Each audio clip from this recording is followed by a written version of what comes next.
Yamuna stone crusher मोटी कमाई के लालच में उड़ा रहा है मानकों की धज्जियां। देखें पूरी रिपोर्ट। प्रदेश में जहां एक तरफ प्रदेश के मुख्यमंत्री केंद्र की मोदी सरकार के निर्देशन पर उत्तराखंड के किसानों की आमदनी दोगुनी करने का हर संभव प्रयास कर रही है, तो वहीं किसानों को अच्छा मुनाफा हो इसके लिए सरकार करोड़ों रुपए खर्च भी कर रही है।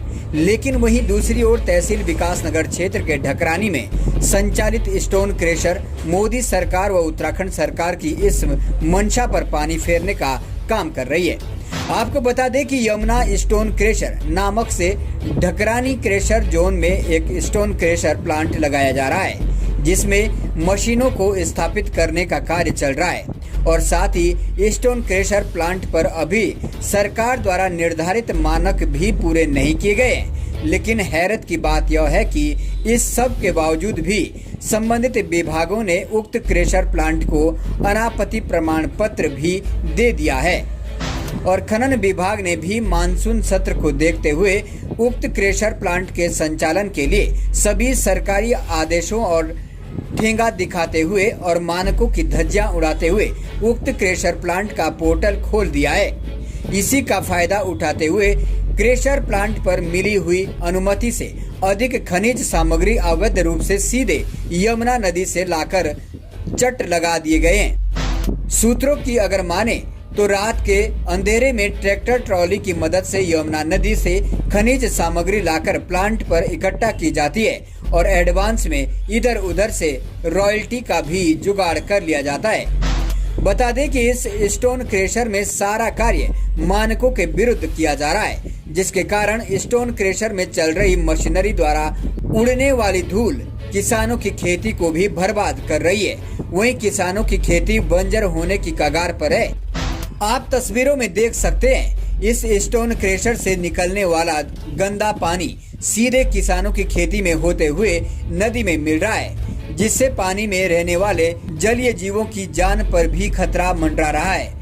वहीं दूसरी ओर आबादी क्षेत्र में यमुना नदी क्रेशर संचालित होने के कारण मानव जीवन भी प्रभावित हो रहा है।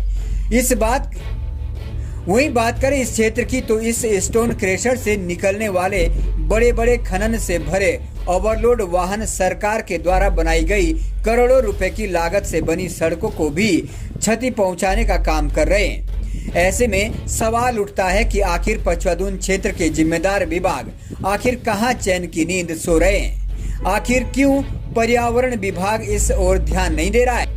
क्या यह कहना सही रहेगा कि मानकों के विरुद्ध चलने वाला यमुना स्टोन क्रेशर शासन प्रशासन में बड़ी पहुंच के कारण मानकों के विरुद्ध चलाया जा रहा है?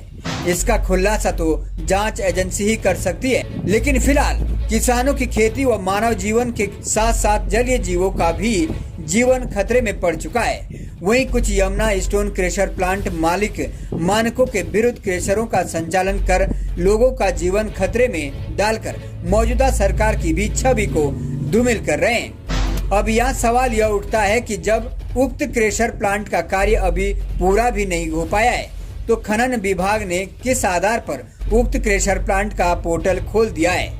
क्या उक्त प्रेशर प्लांट के लिए सरकार द्वारा निर्धारित कोई भी नियम कानून और मानक लागू नहीं होते हैं? या फिर यूं कहें कि खनन विभाग के अधिकारियों को मोटी घूस खिलाकर पोर्टल खुलवाया गया है? जब विभागीय अधिकारियों व कर्मचारियों की सांठगांठ से उक्त क्रेशर प्लांट का पोर्टल खोला गया है, तो प्लांट पर अनुमति से अधिक इकट्ठा की गई खनिज सामग्री भी जांच पड़ताल आखिर करेगा कौन? सब सरकार को लाखों करोड़ों रुपए का नुकसान पहुंचाकर अपनी जेब गर्म करने में लगे हुए हैं। डीसीपी न्यूज के लिए मोहसिन की खास रिपोर्ट।